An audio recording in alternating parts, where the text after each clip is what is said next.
বাতিজা বলতেছেন, কাকা যার নাম শুনলে আপনারা তেলে জ্বলে জ্বলে যান, ওই মানুষটাকে আমি অন্তর দিয়ে ভালোবাসি। জোরে কোন সুবহানাল্লাহ। কাকা বলতেছে, এটা তুই কি বললি? তুই আব্দুল্লাহর ফুলারে এত ভালোবাসস, জানোস এর পরিণাম কি হবে?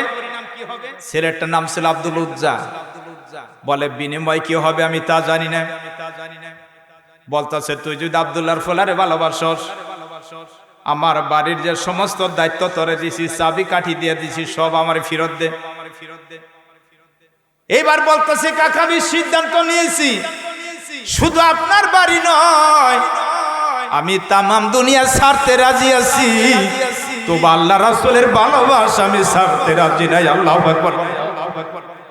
কথা আমি শেষের দিকে আসতেছি বাজার, একটু ধৈর্য ধরে বসুন। এই কথা বলার সাথে সাথে হাতের চাবিটা চাচাই নিয়ে গেলেন আর বললেন, আমি যে তোর পরনে যে কাপড়গুলো দেখতেছি, এগুলো আমার টাকা দিয়ে কিনা, কাপড়গুলো খুইলে দে, উলঙ্গা হয়ে বের হয়ে যা। আমার বাবারা যুবক মানুষ কি করলেন?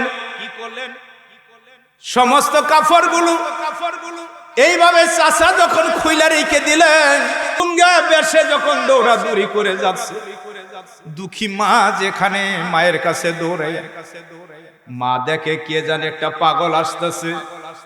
কারণ পাগল তো সাধারণ যারা পাগল তারা তো উলঙ্গায় বেশি থাকে, কথা ঠিক না বেঠি? কিন্তু মায়ে তো জানে না আমার ছেলে আব্দুল উজ্জা আসতেছে। কাছাকাছি যখন এসে গেছে, মা দেখে লজ্জা করে মা নিচের দিকে মাথাটা দিয়ে ফেলছে। মা বলতেছেন, বাবা আব্দুল উজ্জা রে, বল বল বাবা, তোর এই অবস্থা কেন বাবা? এবার আব্দুল উজ্জা বলে, মা গো, একমাত্র আল্লাহ আল্লাহ রাসূলকে ভালোবাসার কারণে আমার ওই নিষ্ঠুর কাকা আমার পরনের কাপড় পর্যন্ত খুইলা রেখে দিয়েছে। মা গো, ঘরে যদি কোনো পুরান জামা কাপড় থাকে তাড়াতাড়ি মা আমার দেন, কোন রকম ভাবে গুপ্ত স্থানটা ঢাকি। মা বলতেছে, বাজান গো, তুমি তো জানো তোমার আব্বার কিছুই ছিল না, তোমার আব্বা বড় গরিব মানুষ ছিল, কোনো কিছু রাইখা যাইতে পারে নাই, তবে তোমার আব্বার সময়ের একটা ছিঁড়া কম্বল আছে। বলে, মা গো, ওই কম্বলটাই দেও রে মা, কোন রকম ভাবে পেশায় এক গুপ্ত স্থানটা ঢাকিয়া নেই।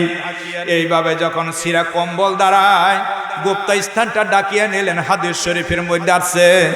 এই অবস্থায় মায়ের কাছ থেকে বিদায় নিয়ে বললেন, মা মা আমাকে বিদায় করে দাও রে মা, আমি চলে গেলাম জনাবে মুহাম্মদ রাসূলুল্লাহ, সকলেই পড়ুন সাল্লাল্লাহু আলাইহি সাল্লাম, সাল্লাল্লাহু আলাইহি সাল্লামের কাছে আমি চলে গেলাম।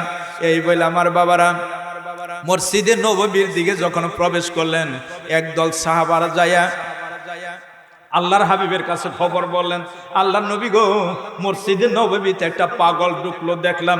আল্লাহ রাসূল বলেন, তাই নাকি? এই বলে আল্লাহ রাসূল কাছে গেলেন। আল্লাহ রাসূলকে দেখে আব্দুল উজ্জা সুসম্মানের সহিত দাঁড়াই গেলেন। আল্লাহ রাসূল জিজ্ঞাসা করলেন, তোমার নাম? বলে, আমার নাম আব্দুল উজ্জা। তোমার এই অবস্থা কেন? সমস্ত ঘটনা খুইলা বলছি, ইয়া রাসূলুল্লাহ, নবী আল্লাহ, আপনাকে দেলে দেলে এত ভালোবাসি, কোনোদিন প্রকাশ করতে পারি না, আজকে চাচার সামনে প্রকাশ করছে, চাবি কাঠি যা ছিল সব রাইখা দিয়েছে। শুধু তাই নয় গো নবী, পরনের কাপড়টা পর্যন্ত খুইলা রাইখা দিয়েছে। ও আল্লাহ রাসূল, আপনাকে আমি ভালোবাসি, আপনাকে মহব্বত করার কারণে। আল্লাহ রাসূল বললেন, না না না, তোমার নাম আব্দুল উজ্জা হইতে পারে না। আল্লাহ রাসূল তারে কলেমা পড়ে মুসলমান বানাইলেন। জোরে কন্না সুবহানাল্লাহ। হুজুর আকরাম সাল্লাল্লাহু আলাইহি সাল্লাম তিনি ফজর নামাজের পরে বয়ান করলেন। সাহাবাদের মধ্যে সর্বশ্রেষ্ঠ মুহাদ্দিস ছিলেন হযরতে আবু হুরায়রা রাদিয়াল্লাহু তাআলা আনহু। একটু কান লাগায় শুনেন, দীর্ঘ সময় আপনাদের কষ্ট দেওয়া হবে না, শুধু আপনারা একটু আমলের নিয়তে দয়া করে সাহাবাদের কথাগুলো একটু শুনেন, নবীদের কথা শুনেন, আল্লাহ রাসূলের কথাগুলো একটু শুনেন, আমলের নিয়তে শুনেন, দেন লাগায় শুনেন। বাজান গো, একটা হলো চামড়ার কান আর একটা হলো দেলের কান, কথা ঠিক কিনা বেঠি? কান কর্ণ যেমন দুই প্রকারের, চক্ষু তেমন দুই প্রকারের। একটা চক্ষু হলো জাহেরি আর একটা চক্ষু হলো বাতিনি। আবার প্রশ্ন করতে পারেন, হুজুর বাতিনি চক্ষু আবার কাকে বলে? বুখারীর বর্ণনায় আসছে আল্লাহর হাবিব একটা বিশাল নামাজের জামাতে দাঁড়াইছে, তাকবীরে তাহরিমা দিবে, এই সময় বলতেছে পিছনে কাতার সোজা করেন, পিছনে কাতার সোজা করেন। এইভাবে আল্লাহ রাসূল যখন নামাজ শেষ করলো, সাহাবারা জিজ্ঞাসা করলেন, মুসল্লিরা জিজ্ঞাসা করলেন, ইয়া রাসূলুল্লাহ, ইয়া নবী আল্লাহ, ওগো নবী, এত বড় নামাজের জামাত, এত বড় বিশাল জামাত, পিছনে কাতার আঁকা বাঁকা ছিল, আপনি কেমনে বুঝলেন, কেমনে দেখলেন? আল্লাহ রাসূল পবিত্র জবানে বলছেন, আমি সামনে যেমন দেখি আমি পিছনে তেমন দেখি। যে আল্লাহর হাবিব ফজর নামাজের পরে বয়ান করতেছিলেন, আর সে বয়ানটা মুখস্থ করছেন, দিলের কানে শুনছিলেন হযরতে আবু হুরায়রা রাদিয়াল্লাহু তাআলা। আলহামদুলিল্লাহ। নামাজের পরে আবু হুরায়রা রাদিয়াল্লাহু তাআলা রাস্তা দিয়ে যান, আর যাকে দেখেন তাকেই বলেন যে ভাই, আজকে আল্লাহর হাবিব এই বয়ানটা করছে, এই বয়ানটা মুখস্থ রাখেন, এই বয়ানটা আমল করেন। কিভাবে সাহাবারা বয়ান শুনতেন, যে দিলের কানে বয়ান শুনতেন, আল্লাহ রাসূলকে রাজি খুশির উদ্দেশ্যে বয়ান শুনতেন এবং ওনারা বয়ান করতেন। তাই যার সাথে দেখা হয় তার সাথেই বলে আজকে আল্লাহ রাসূল এই বয়ানটা করছে, ভাই আল্লাহ রাসূল এই বয়ানটা করছে। এইভাবে বলতে বলতে বলতে বলতে জোহরের আজান হয়ে গেছে। আল্লাহু আকবার বলে।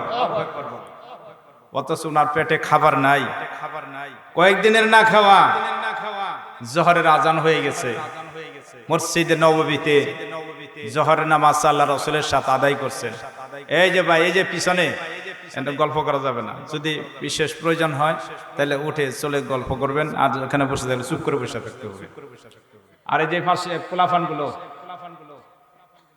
এই দেশ অনেক, এই এলাকা এখানে এই পাশে কথা হচ্ছে, থামাই দেন। তো আবু হুরায়রা রাদিয়াল্লাহু তাআলা আনহু তিনি জোহরের নামাজটা জামাত আদায় করলেন। আদায় করার পরে তখন পেটে অনেক ক্ষুধা, তখন চিন্তা করলেন যে আমি সবার আগে নামাজটা আদায় করে আমি মসজিদের সামনে অতএব রাস্তার পাশে আমি দাঁড়াবো। আমি হযরত আবু বকর, ওমর, উসমান, আলী রাদিয়াল্লাহু তাআলা আনহুমা ওনাদের সাথে আমার এই বিষয়টা শেয়ার করব, একটি আয়াতের উপর আলোচনা করব। তো ওনারা আমার ক্ষুধার যন্ত্রণাটা বুঝতে পারবেন, আমাকে ওনাদের বাড়িতে নিয়ে যাবেন, কিছু আমাকে হয়তো খেতে দিবেন। ঠিক সবার আগে নামাজটা, উনি যখন নামাজটা শেষ হয়েছে, নামাজ শেষ হলে সবার আগে উনি বের হয়ে গেছেন, রাস্তার পাশে দাঁড়াইছেন। হযরতে সিদ্দিক আকবর রাদিয়াল্লাহু তাআলা বের হইছেন। বের হওয়ার পরে আবু হুরায়রার সাথে সালাম কালাম হইল, কিছু কথাবার্তা হলো, কিন্তু এই কথা আবু বকর সিদ্দিক রাদিয়াল্লাহু তাআলা বললেন না যে আবু হুরায়রা এতগুলো কথা কেন বললে। এই কথাটা না বলেই উনি চলে গেলেন। হযরত আবু হুরায়রা রাদিয়াল্লাহু তাআলা বলেন যে আমি এতগুলো কথা বললাম, অথচ আবু বকর আমার কথাটা, আমার দুঃখটা বুঝলেন না। যে চলে যাওয়ার পরে তো চিন্তা করলেন যে এখনো তো হযরতে ওমর রাদিয়াল্লাহু তাআলা আছে, তো দেখি যে উনি আমার দুঃখটা বুঝে কিনা। তো উনিও যখন আবু হুরায়রা রাদিয়াল্লাহু তাআলার সামনে গেলেন, কথা শুনলেন, কিন্তু উনিও কিছু না বলে শুধু চলে গেলেন। তো এইভাবে হযরতে উসমান এবং হযরত আলী রাদিয়াল্লাহু তাআলা সকলে কথা শুনলেন, কিন্তু ওনার কথা শোনার পরে এই কথা কেউ বললেন না যে আবু হুরায়রা এই কথা তুমি এতগুলো কথা কেন বললে। তো চলে যাওয়ার পরে এখন আবু হুরায়রা রাদিয়াল্লাহু তাআলা বলেন যে ওনারা সবাই চলে গেল, কেউ আমার কষ্টটা বুঝলো না, আমার পেটে অন্ত ক্ষুধা, এই কথাটা কেউ বুঝলেন না। তো দেখি এখনো তো আল্লাহর হাবিব মসজিদের ভিতরে আছে, উনি তো নামাজ শেষ করে বের হয়ে আসবে, উনি আমার দুঃখটা বুঝে কিনা। কিছুক্ষণের মধ্যেই আল্লাহর হাবিব বের হয়ে আসলো। আল্লাহর হাবিব যখন আবু হুরায়রা রাদিয়াল্লাহু তাআলার কাছাকাছি হলেন, উভয়ের মধ্যে সালাম কালাম হলো। আল্লাহর হাবিব আবু হুরায়রার দিকে তাকাইয়া আল্লাহর হাবিব বলতেছিলেন, আবু হুরায়রা আমার মন বলছে তুমি জানি কয়দিন ধরে খাও না। এই বলে হাতের মধ্যে দিলেন। আল্লাহ রাসূল আমার দুঃখটা বুঝলেন, আল্লাহর হাবিবের বাড়িতে কামরার পাশে নিয়ে গেলেন। বলেন আবু হুরায়রা দাঁড়াও, আমি একটু ঘরের ভিতরে, বাড়ির ভিতরে দেখি কোনো ব্যবস্থা আছে কিনা। এইবার আল্লাহ রাসূল ঘরের ভিতরে গেলেন। ঘরের ভিতরে যায় তিনি আম্মা জান আয়েশাকে ডাকলেন। বাহির থেকে কথাগুলো বোঝা গেল, অনুভব করলেন। ঘরের ভিতরে দেখলেন গ্লাসের মধ্যে দুধ, আল্লাহ রাসূল জিজ্ঞাসা করলেন, আয়েশা রে, এই গ্লাসের মধ্যে দুধ কে দিয়েছে? আম্মা জান আয়েশা সিদ্দিকা রাদিয়াল্লাহু তাআলা বলেন, আপনাকে একজনে হাদিয়া দিয়েছে। আল্লাহ রাসূল ওই দুধের গ্লাসটা নিয়ে বের হয়ে আসলেন। আবু হুরায়রা রাদিয়াল্লাহু তাআলা বলেন, আমি দেখে বড় খুশি হইলাম। আল্লাহ রাসূল যদি এক গ্লাস দুধ আমাকে পান করতে দেয়, আমি কয়েকদিন ধরে না খাওয়া আমি উদর ভরে দুধ পান করব। কিন্তু আল্লাহ রাসূল তা তো হলো না। আল্লাহ রাসূল দুধের গ্লাসটা হাতে নিয়ে আমাকে বলতেছেন, আবু হুরায়রা, ওই যে মসজিদে নববীর বারান্দায় আসহাবে সুফা একদল সাহাবা আছে, যারা না খেয়ে না খেয়ে যারা আল্লাহর ইবাদত করে। জোরে বলুন সুবহানাল্লাহ। কোন সময় যদি আল্লাহর পক্ষ থেকে কোনো খানার ব্যবস্থা হয়, রাসূলের পক্ষ থেকে যদি কোনো খানার ব্যবস্থা হয়, তবে ওনারা খায়। আর না পাইলে না খায় আসহাবে সুফা সাহাবা রাত দিন তারা আল্লাহর ইবাদত করে রাত দিন কাটায়।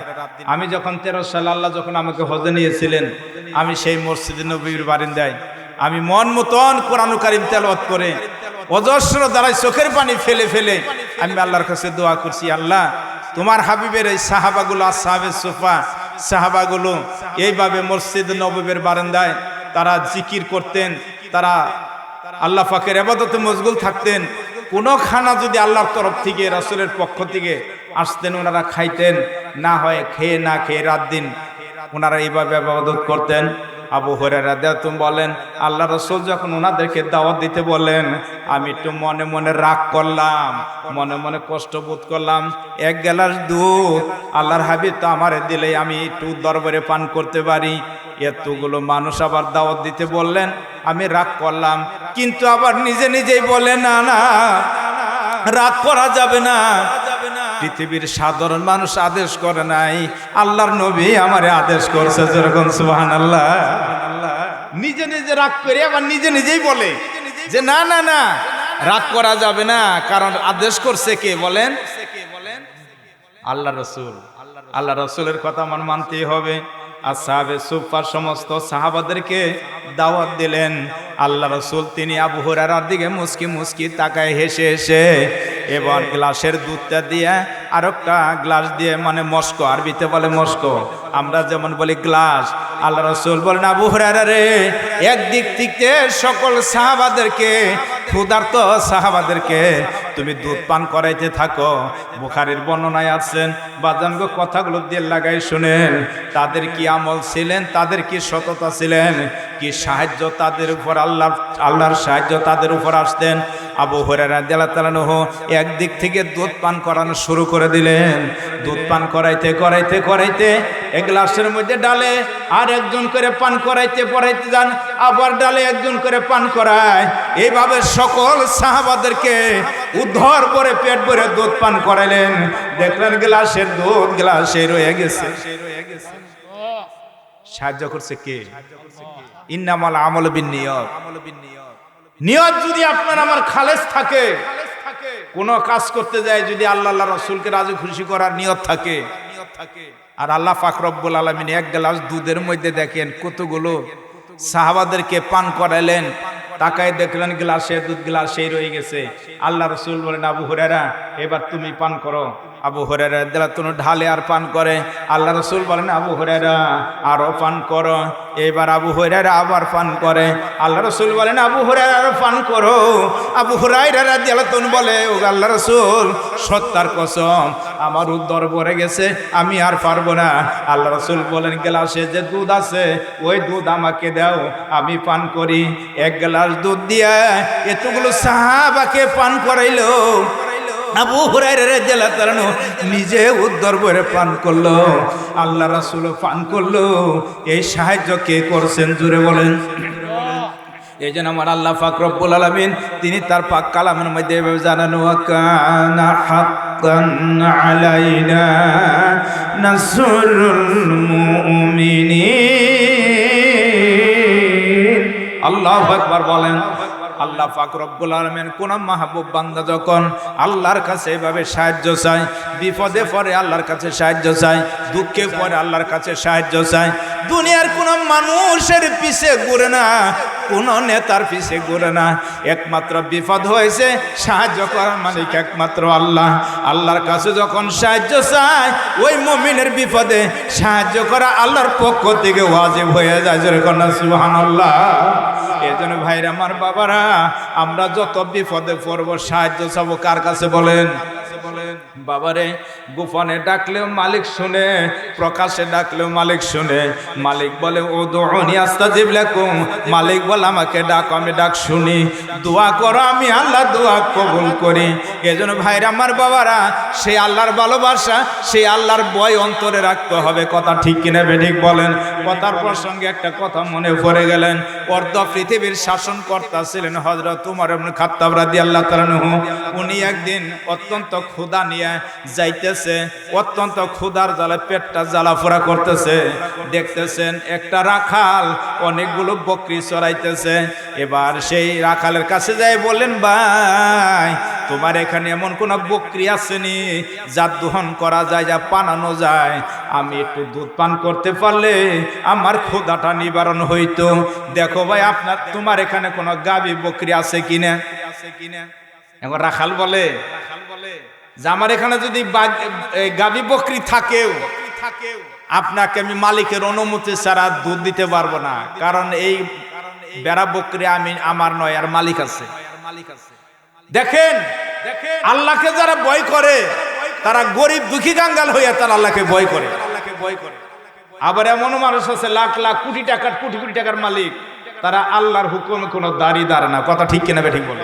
সে নিজেরাই অনেক কিছু মনে করে, কিন্তু আমার বাবারা আল্লাহ যদি ইচ্ছা করে মুহূর্তের মধ্যে তারে ফকির বানাইতে পারে কিনা বলেন?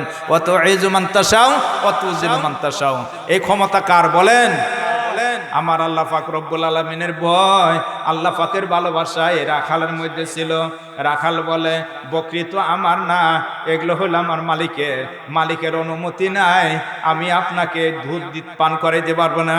উমর রাদিয়াল্লাহু তাআলা মন পরীক্ষা করার জন্য, রাখালের মন পরীক্ষা করার জন্য বলল, ভাই এখানে তো অনেকটি বকরি, যে গাভী বকরিটা থাইকা থাকলে তুমি আমার কাছে বিক্রি করো, আমি টাকা দেব, বিনিময় তোমার পকেটটাও মোটা হয়ে যাবে, তোমার পকেটটাও ভরিয়ে যাবে। তুমি একটা বকরি আমার কাছে বিক্রি করো। এবং রাখাল বলে আমি যখন বকরিগুলো নিয়ে আমার মালিকের কাছে যাব, তখন তো মালিক বকরি গুইনা দেখবে। কথা ঠিক কিনা ঠিক বলেন? তখন তো মালিক বকরি গুইনা দেখবে, তখন তো আমি ধরা পড়ে যাব। ওমর ইবনে খাত্তাব রাদিয়াল্লাহু তাআলা বলতেছে, যদি তোমার মালিক বকরিগুলো গুনতেই থাকে, যদি দেখে একটা কম পড়ে যায়, তুমি বলবাই একটা বকরি বনের বাঘে খেয়ে ফেলেছে। তখন বলতেছেন, মুসাফির সাহেব, আমি আমার দুনিয়ার মালিকের চোখের সামনে ফাঁকি দিলেও আমি তো আমার আল্লাহর চোখে ফাঁকি দিতে পারবো।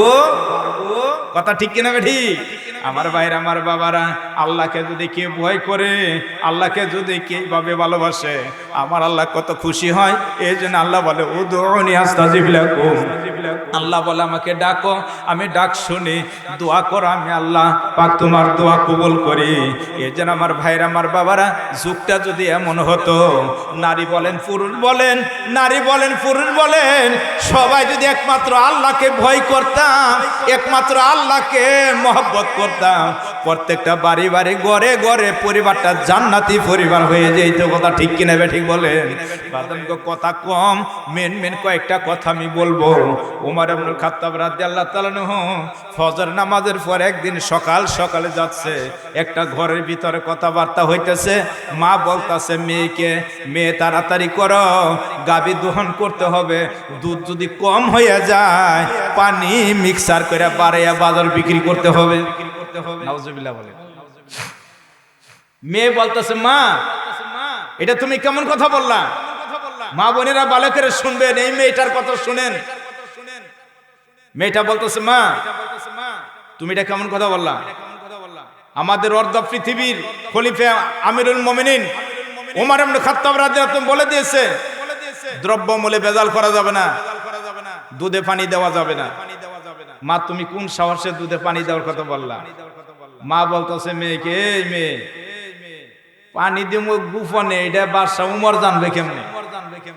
দেখো গা বাদশা উমর ফজর নামাজ পড়ে বিছানার মধ্যে তেক লাগাই ঘুমাই রইছে। মেয়েটা উত্তর দিল, মা তুমি হাট বাজার মানুষের চোখে ফাঁকি দিবা, বাদশা উমরের চোখে ফাঁকি দিবা, কিন্তু যিনি তোমারও আল্লাহ, আমারও আল্লাহ, উমরেরও আল্লাহ, সে আল্লাহর চোখে তুমি কেমনে ফাঁকি দিবে? কথা ঠিক না ঠিক বলে? এইভাবে যদি আল্লাহকে, প্রত্যেকটা নারী পুরুষ প্রত্যেকটা ঘরে ঘরে যদি আল্লাহকে এইভাবে ভয় করি, প্রত্যেকটা পরিবার হয়ে যাবে জান্নাতি পরিবার। কথা ঠিক না ঠিক বলেন?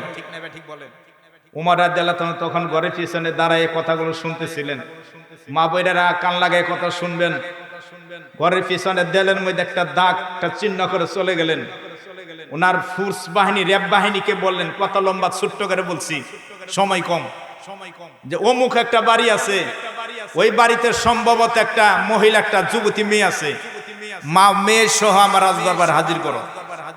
বাদশার আদেশ, উমর যেমন নরম তেমন গরম। বলতে দেরি, র্যাব বাহিনী যাইতে দেরি হয় নাই, ওই মা মেয়ের সহ রাজদরবার হাজির করছে। কথা অনেক, আমি সংক্ষিপ্ত বলতেছি। মহিলাটা রাজদরবারে যায় থর থর করে কাঁপা শুরু করে দিছে। আমিরুল মুমিনিন, এত সকাল সকালে আমরা মা মেয়ে কেন হাজির করলেন? উমর রাদিয়াল্লাহু তাআলা বলেন, হে মহিলা, তোমার অন্তরে কি আল্লাহর ভয় নাই? তুমি জানো না আমি রাজ্যে ঘোষণা করে দিয়েছি দ্রব্যমূল্যে ভেজাল করা যাবে না, দুধে পানি দেওয়া যাবে না, তুমি জানো না? মহিলাটার কাফার বাইরে গেছে। মহিলা অত্যন্ত ভয়ে বলতেছেন, আমিরুল মুমিনিন, আমি কেন দুধে পানি দেওয়ার কথা বলছি? যদি আপনি আমাকে একটু অনুমতি দেন, আমার হৃদয়ের কথাটা আমি আপনার কাছে খুলে বলবো। আমিরুল মুমিনিন বলে, নির্ভয়ে তুমি বলো। বলতেছেন, আমিরুল মুমিনিন, এই যে দেখেন আমার মেয়েটা, এই মেয়ে ছাড়া আমার দুনিয়া তার কেউ নাই। আমার একটা বেটা পুত্র নাই, আমার স্বামীটাও দুনিয়ার জমিনে বাঁচিয়া নাই। অভাবে ফইরা, দুঃখে ফইরা, মাঝে মাঝে মাঝে মাঝে এই মেয়েটাকে নিয়ে না খেয়ে রাত দিন কাটাই। তাই ক্ষুধার যন্ত্রণা সহ্য করতে না পারিয়া, তাই বলছি মেয়েকে মেরে একটু যদি দুধে পানি মিশ্রিত করে বিক্রি করা যায় তাহলে একটু টাকাটা বেশি হবে। তাই দুঃখে পড়ে এই কথা আমি বলছি। আমিরুল মুমিনিন, আমার ভুল আপনি ক্ষমা করে দিবেন। এবার দর দর করে চোখের পানি ছেড়ে দিয়েছেন বাদশা উমর। আল্লাহু আকবার বলেন। অবাক হয়ে গেছে বাদশা উমর। হে বোন, তুমি বলো কি, তোমার কোনো বেটা পুত্র নাই, তোমার স্বামী নাই? বলছেন, না আমিরুল মুমিনিন, কামাই রোজগার করার মতন আমার কেউ নাই, আমার কোনো বেটা পুত্র নাই, আমার ঘরের স্বামীটা নাই। তাই দুঃখে পড়ে আমি দুধে পানি দেওয়ার কথা বলছি। আমিরুল মুমিনিন বললেন, বোন গো, তুমি আমারে আল্লাহর হস্তে মাফ করে দাও। আল্লাহু আকবার বলেন। এখন বলতেছে, বোন গো, তুমি আমার মাফ করে দাও। আমি কেন জানলাম না তোমার পরিবারে কেউ নাই? আমি কেন তোমার পরিবারে খবর নিলাম না? আজকে তোমার যদি বেটা পুত্র থাকতো, তোমার স্বামীটা থাকতো, তোমার কামাই রোজগার করার লোক থাকলে তোমার দুধে পানি দেওয়ার কথা বলতে হতো না। আর আমি কেন তোমার পরিবারের খবর নিলাম না? আমি অর্ধ পৃথিবীর দায়িত্ব আল্লাহ আমাকে দিয়েছে। আমিরুল মুমিনিন উমর রাদিয়াল্লাহু তাআলা বলতেন যে আমি যতদিন সিংহাসনে আছি, আমার রাজ্যে যদি একটা কুকুরও না খেয়ে মারা যায়, এই জবাব আল্লাহর কাছে আমার দিতে হবে। আল্লাহু আকবার বলেন। আমি কেন তোমার পরিবারের খবর নিলাম না? আমি যদি জানতাম তুমি এই অভাব অনটনে বসবাস করো, আমার বাইতুল মাল থেকে আমি গমের বস্তা, আঠার বস্তা দিতাম। তোমার ঘরে খাদ্য থাকলে তোমার দুধে পানি দেওয়ার কথা বলতে হইতো না। উভয়ের মধ্যে একটা কথাবার্তা হইল, কিন্তু কথা তো শেষ হয় নাই বাজান। ওই যে যুবতী মেয়েটা কোন রকম সিরা ফারা কাপড় পরে রাজদরবারে হাজির হইছে। মেয়েটা বলতেছেন, আমিরুল মুমিনিন, একটু অনুমতি যদি দেন আমি কয়েকটা কথা বলতে চাই। বলছে, ঠিক আছে, তুমি কি বলবে মা বলো। বলেন, আমিরুল মুমিনিন, একটু আগে আপনি সবই শুনছেন, আমার আব্বা নাই, আমার একটা ভাই নাই, কামাই রোজগার করার মতো কেউ নাই। সুতরাং কোনোভাবে রাত দিন কাটাই, কোনোদিন বেফরদা ভাবে ঘুরি না। ঘরে কোনো ভালো কাপড় চোপড় নাই যে পরিধান করে আসবো, বাদশার আদেশ নাই সে পারি না। তাই কোন রকম ভাবে শরীরটা কোন রকম ভাবে সিরা ফারা কাপড় দিয়ে ঢাইকে, বাদশার আদেশ নাই সে পারি না। বাদশা হুজুর, আমার কথাটা হলো দুধে পানি দেওয়ার কথা বলছে আমার মা, দুধে পানি দেওয়ার কথা বলছে আমার মা, দুষ করলে আমার মা করছে, অন্যায় করলে আমার মা করছে। আমি তো কোনো অন্যায় করি নাই, দুষ করছে আমার মা, হাজির করলে আমার মায়েরে হাজির করবে। এতগুলো মানুষের সামনে আমারে কেন হাজির করলেন? আমাকে এতগুলো মানুষ দেখলো, এই বিচারটা আমি আপনার কাছে চাই। কথাটা কঠিন কিনা মনে করেন?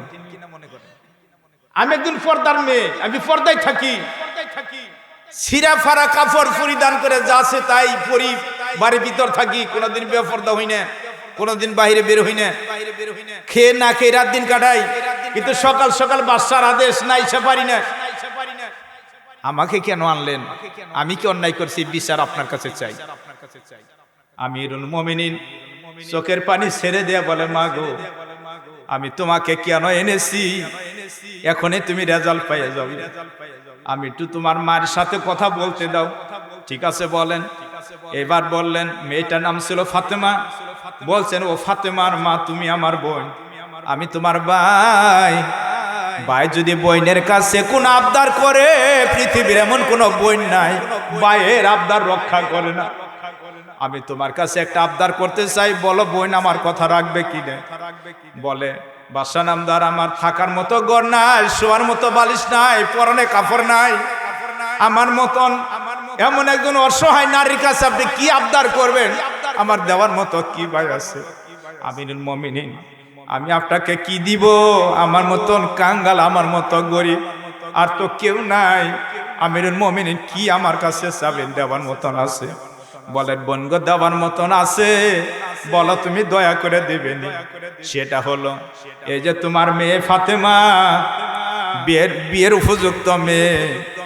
তোমার মেয়ে যখন ঘরের ভিতরে সে সততার কথা, তাকওয়ার কথা, ইন্না আকরামাকুম ইনদাল্লাহি আতকাকুম, সুবহানাল্লাহ বলেন।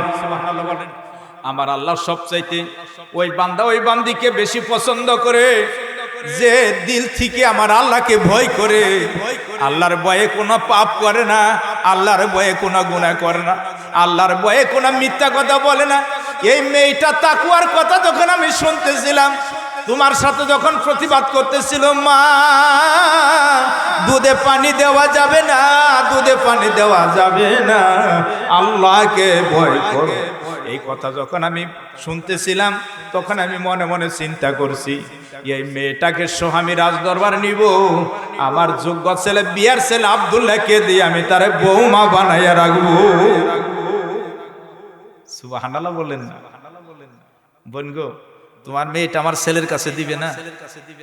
মহিলাটা কাঁদতে কাঁদতে কাঁদতে কাঁদতে, মহিলার কান্না দেখে আমিরুল মুমিনিন, আমার থাকার মতো ঘর নাই, শোয়ার মতো বালিশ নাই, আমার মতো গরিবের মেয়ে যদি এই বাদশার পুত্রবধূ করেন, আপনার মান সম্মান থাকবে?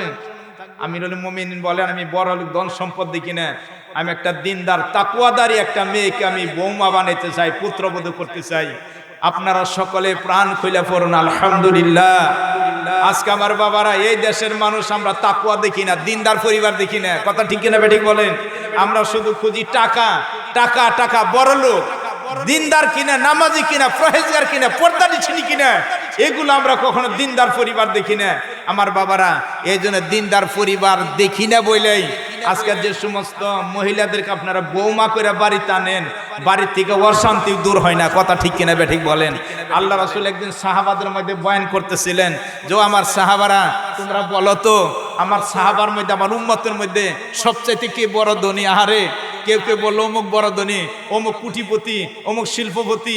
আল্লাহ রাসূল বললেন, না না না, টাকা হলেই বড় নয়, সম্পদ হলেই বড় নয়। আমার সাহাবার মধ্যে, উম্মতের মধ্যে সেই ব্যক্তি বড় ধনী যার ঘরে একটা নেককার বিবি আছে। নেককার বিবি যার ঘরে আছে, তার সাথে কোনো তুলনায় নাই। আজকেও একটা এর মধ্যে শুনলাম যে একজন মুহাদ্দিসের কি একজন স্বামীর স্ত্রী কোনদিন স্বামীর চেহারার মধ্যে পারা দেয় না। আল্লাহু আকবার বলেন। এমন একটা দিনদার স্ত্রী যার ঘরে আছে, আমার রাসূল বলে, তার মতো সুখী আর পৃথিবীতে কেউ হইতে পারে না। কথা ঠিক কিনা ঠিক বলেন? এই জন্য আমার ভাইরা, আমার বাবারা, আল্লাহকে যদি ভয় করি, আল্লাহকে যদি মহব্বত করি, তাহলে ওই পরিবার হয়ে যাবে একটা জান্নাতি পরিবার। ওই পরিবারের সন্তানগুলো হবে আল্লাহওয়ালা। ওই পরিবারে যে সমস্ত সন্তান আসবে তারাও হবে আল্লাহওয়ালা, তাদের দিন শিক্ষা, তাদের আল্লাহ রাসূলের শিক্ষায় ওই পরিবারটা হয়ে যাবে একটা জান্নাতি পরিবার। জোরে কনা সুবহানাল্লাহ। এই জন্য ভাই আর আমাদের বসে থাকার টাইম নাই, আমাদের বসে থাকার টাইম নাই। যেহেতু আমার আপনার একদিন কবরে যাইতেই হবে, কথা ঠিক কিনা ঠিক বলেন? ইমানের মতো দৌলত নিয়ে সৎ হইয়া পবিত্র হইয়া তারপরে আপনার আমার কবরে যেতে হবে। তা না হইলে এইভাবে বাবার মুরতাদ হইয়া বেঈমান হইয়া কবরে গেলে কবরে যে কি যন্ত্রণাটা হবে এই কথা এখানে বাজানো এত লম্বা, অত আপনাদেরকে বুঝাইতে চাই না, এতটুকু বলার সময় নাই। শুধু এইটুকুই বলবো যে আমরা আর এইভাবে হেলায় আমরা সময় নষ্ট করব না। আমার এক উস্তাদ ছিলেন, আমার এক শায়েখ ছিলেন, তিনি একটা কথা বারবার কাঁদতেন আর বলতেন, কবর দেশে যায় রে বাজান, কবর দেশে যায়। সবাই বলেন কবর দেশে যায় রে বাজান, কবর দেশে যায়। একলা কবরে কেমনে রে থাকবি বাজান, একলা কবরে কেমনে রে থাকবি, বিবি বাল বাচ্চা রাখিয়া রে কবর দেশে যায়। এই রঙ্গিলাই এই গোরার বাড়ি বাজান, রঙ্গিলাই এই দালান কুঠা, তুই কারে যাবি দিয়া রে কবর দেশে যায়। আমার বাবারা একদিন কবরে যাইতেই হবে। দুনিয়া হাই মুসাফির খানা, কবর আসল ঠিকানা, তুই আগে রওয়ানা হাই তুই পিছে রওয়ানা। এই জন্য আল্লাহ রাসূলকে যারা ভালোবাসে, আল্লাহর হাবিবকে যারা ভালোবাসে, বাজান গো এমন একটা যুগ ছিল প্রকাশ্যে রাসূলকে ভালোবাসতে পারে নাই, প্রকাশ্যে কলেমা পড়তে পারে নাই, গোপনে পড়তেন। কিন্তু পড়তে রাসূলকে আল্লাহকে ভালোবাসতে ইমানটা যখন তাজা হয়ে যাইতো তখন প্রকাশ্যে কলেমা, প্রকাশ্যে আল্লাহ রাসূলের ভালোবাসা কইলা দিতেন। আল্লাহু আকবার বলেন। বাচ্চা একটা ছেলে আহারে আল্লাহ রাসূলকে এত ভালোবাসে কিন্তু প্রকাশ্যে বলতে পারে না, কিন্তু ভালোবাসতে যখন এইভাবে যখন বড় হয়ে যায়, একদিন কাকার কাছে বলতেছেন, কাকা গো একটা কথা বলবো করে বলা হয় না, আজকে কিন্তু সেই কথাটা আমি বলতে চাই। বলতেছে বলো কি বলবা? বলে কাকা যান, আপনারা যে মানুষটার নাম শুনলে তেলে জুলে জ্বলে যান। এমন একটা যুগ ছিল যে যুগে আল্লাহ রাসূলের নাম শুনলে কিছু মানুষ তেলে জুলে জ্বলে যেত। বাতিজা বলতেছেন কাকা যার নাম শুনলে আপনারা তেলে জুলে জ্বলে যান, ওই মানুষটাকে আমি অন্তর দিয়ে ভালোবাসি। জোরে কোন সুবহানাল্লাহ। কাকা বলতেছে এটা তুই কি বললি? তুই আব্দুল্লাহর ফুলারে এত ভালোবাসস, জানোস এর পরিণাম কি হবে? ছেলেটার নাম ছিল আব্দুল উজ্জা। বলে বিনিময় কি হবে আমি তা জানি না। বলতেছে তুই যদি আব্দুল্লাহর ফুলারে ভালোবাসস, আমার বাড়ির যে সমস্ত দায়িত্ব তোরে দিছি, চাবি কাঠি দিয়ে দিছি, সব আমার ফেরত দে। এইবার বলতেছে কাকা আমি সিদ্ধান্ত নিয়েছি, শুধু আপনার বাড়ি নয় আমি তামাম দুনিয়া ছাড়তে রাজি আছি, তো আল্লাহ রাসূলের ভালোবাসা আমি ছাড়তে রাজি নাই। আল্লাহু আকবার। কথা আমি শেষের দিকে আসতেছি বাজার, একটু ধৈর্য ধরে বসুন। এই কথা বলার সাথে সাথে হাতের চাবিটা চাচাই নিয়ে গেলেন আর বললেন আমি যে তোর পরনে যে কাপড়গুলো দেখতেছি এগুলো আমার টাকা দিয়ে কিনা, কাপড়গুলো খুইলে দে উলঙ্গা হয়ে বের হয়ে যায়। আমার বাবারা যুবক মানুষ কি করলেন? সমস্ত কাপড়গুলো এইভাবে চাচা যখন খুইলা রেখে দিলেন, উলঙ্গা বেশে যখন দৌড়াদৌড়ি করে যাচ্ছে, দুঃখী মা যেখানে মায়ের কাছে দৌড়ে, মা দেখে কে জানে একটা পাগল আসতেছে। কারণ পাগল তো সাধারণ যারা পাগল তারা তো উলঙ্গায় বেশি থাকে, কথা ঠিক না বেঠিক? কিন্তু মায়ে তো জানে না আমার ছেলে আব্দুল উজ্জা আসতেছে। কাছাকাছি যখন এসে গেছে, মা দেখে লজ্জা করে মা নিচের দিকে মাথাটা দিয়ে ফেলছে। মা বলতেছেন বাবা আব্দুল উজ্জা রে, বল বাবা তোর এই অবস্থা কেন বাবা? এবার আব্দুল উজ্জা বলে মা গো, একমাত্র আল্লাহ রাসূলকে ভালোবাসার কারণে আমার ওই নিষ্ঠুর কাকা আমার পরনের কাপড় পর্যন্ত খুইলা রেখে দিয়েছে। মা গো, ঘরে যদি কোনো পুরান কামাজ জামা কাপড় থাকে তাড়াতাড়ি মা আমার দেন, কোন রকম ভাবে গুপ্ত স্থানটা ঢাকি। মা বলতেছে, বাজান গো, তুমি তো জানো তোমার আব্বার কিছুই ছিল না, তোমার আব্বা বড় গরিব মানুষ ছিল, কোনো কিছু রাইখা যাইতে পারে নাই। তবে তোমার আব্বার সময়ের একটা ছিঁড়া কম্বল আছে। বলে, মা গো, ওই কম্বলটাই দেও রে মা, কোন রকম ভাবে পেশায় এক গুপ্ত স্থানটা ঢাকিয়া নেই। এইভাবে যখন ছিঁড়া কম্বল দাঁড়ায় গুপ্ত স্থানটা ডাকিয়া নিলেন, হাদিস শরীফের মধ্যে আছে। এই অবস্থায় মায়ের কাছ থেকে বিদায় নিয়ে বললেন, মা মা আমাকে বিদায় করে দাও রে মা, আমি চলে গেলাম জনাবে মুহাম্মদ রাসূলুল্লাহ, সকলে পড়ুন সাল্লাল্লাহু আলাইহি সাল্লাম, সাল্লাল্লাহু আলাইহি সাল্লামের কাছে আমি চলে গেলাম। এই বলে আমার বাবারা মসজিদে নববীর দিকে যখন প্রবেশ করলেন, একদল সাহাবারা যায়া আল্লাহর হাবিবের কাছে খবর বললেন, আল্লাহর নবী গো, মসজিদে নববীতে একটা পাগল ঢুকলো দেখলাম। আল্লাহ রাসূল বলেন, তাই নাকি? এই বলে আল্লাহ রাসূল কাছে গেলেন। আল্লাহ রাসূলকে দেখে আব্দুল উজ্জা সুসম্মানের সহিত দাঁড়াই গেলেন। আল্লাহ রাসূল জিজ্ঞাসা করলেন, তোমার নাম? বলে, আমার নাম আব্দুল উজ্জা। তোমার এই অবস্থা কেন? সমস্ত ঘটনা খুইলা বলছি, ইয়া রাসূলুল্লাহ, নবী আল্লাহ, আপনাকে দেলে দেলে এত ভালোবাসি, কোনোদিন প্রকাশ করতে পারি না। আজকে চাচার সামনে প্রকাশ করছে, চাবিকাঠি যা ছিল সব রাইখা দিয়েছে। শুধু তাই নয় গো নবী, পরনের কাপড়টা পর্যন্ত খুইলা রাইখা দিয়েছে। ও আল্লাহ রাসূল, আপনাকে আমি ভালোবাসি, আপনাকে মহব্বত করার কারণে। আল্লাহ রাসূল বললেন, না না না, তোমার নাম আব্দুল উজ্জা হইতে পারে না। আল্লাহ রাসূল তারে কলেমা পড়ে মুসলমান বানাইলেন। জোরে কন্যা সুবহানাল্লাহ। আল্লাহ রাসূল বলেন, তোমার নাম আব্দুল উজ্জা হইতে পারে না, আমি তোমার নাম রাইখা দিলাম আজ থেকে আব্দুল্লাহ জুল জামাতুল বাদাদাইন। আজ থেকে তুমি আব্দুল্লাহ জুল জামাতুল বাদাদাইন। এইবার এই ছেলেটাকে কি করলেন? মাদ্রাসায় ভর্তি করে দিলেন।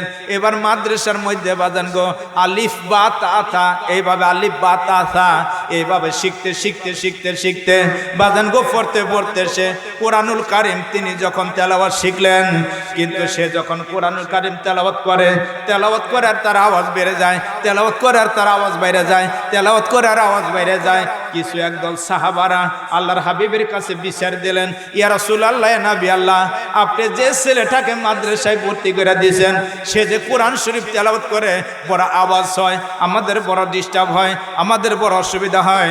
আল্লাহ রাসূল বলছে, ঠিক আছে, তোমরা আমার আব্দুল্লাহর কিছু বলো না, আমি নিজেই আব্দুল্লাহর কাছে যাব, দেখি তার কি আওয়াজটা হয়। আল্লাহ রাসূল নিজ আব্দুল্লাহর কাছে গেলেন। আব্দুল্লাহর কোরআনুল কারীম তেলাওয়াত মনোযোগ দিয়ে আল্লাহ রাসূল শুনলেন। শোনার পরে বললেন সাহাবাদেরকে, ও আমার সাহাবারা, তোমরা জানো না আমার আব্দুল্লাহ কত কষ্টের মুসলমান। সুবহানাল্লাহ বলেন। তার পরনের কাপড়টা পর্যন্ত খুলে রেখে দিয়েছিল। কলেমা পড়ার পরে, মুসলমান হওয়ার পরে, কোরআন শরীফ তেলাওয়াত করার পরে তার ঈমান খালি বেড়ে যাচ্ছে, ঈমান বেড়ে যাচ্ছে। এইটা তার নিজের কোনো নাফসানিক শক্তি নয়, এটা তার ঈমানি পাওয়ার। জোরে কোন আল্লাহু আকবার। তোমরা তারে দমকা দমকি করো না, তোমরা তারে কষ্ট দিয়ে কথা বলো না। ভাইরা, এই সময়ের মধ্যে, এই মুহূর্তের মধ্যে এসে গেলেন তবুকের যুদ্ধ। আল্লাহর হাবিব এই করুণ সময় সাহাবাদেরকে ডাকলেন। আল্লাহ রাসূল একটা রুমাল বিছাই দিলেন। তিনি আহ্বান করলেন, এই দুঃখের সময়ে, এই যুদ্ধের জন্য তোমরা যে যা পারো তোমরা আল্লাহর রাস্তায় দান করো। আমার বাবারা, এইভাবে সাহাবাদের মাধ্যম থেকে অনেকে অনেক দান করতেছেন।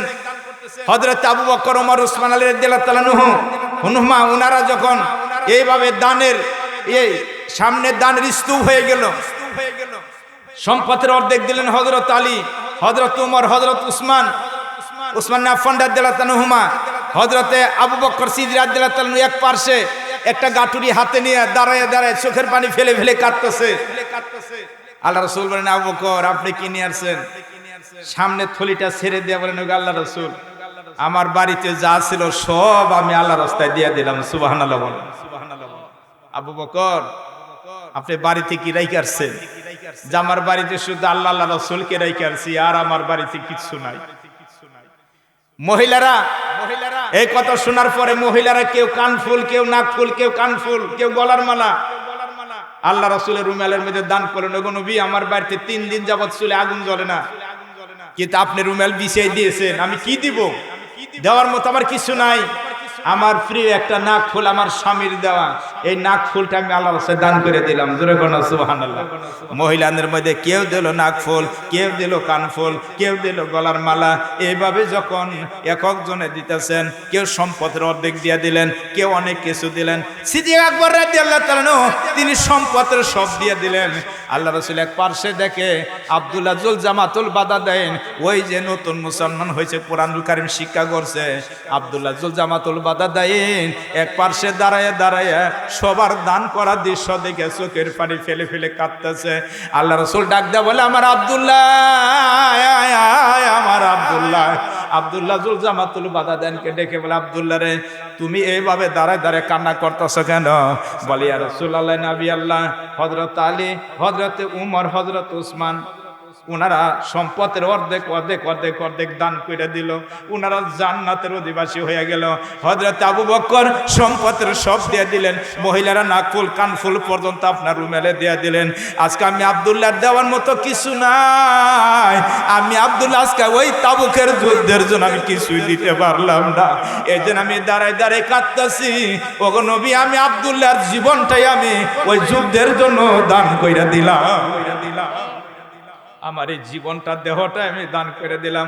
আল্লাহ রাসূল কি করলেন? খেজুরের একটা ডাল, খেজুরের একটা ডাল তার হাতে দেয়া বললেন, আব্দুল্লাহ রে, তুমি যদি যুদ্ধের মধ্যে কোনো কারণে যাইতেও না পারো, যদি তুমি মারা যাও, শহীদের মর্তবা আল্লাহ তোমার আমলনামায় দিয়ে দিবে।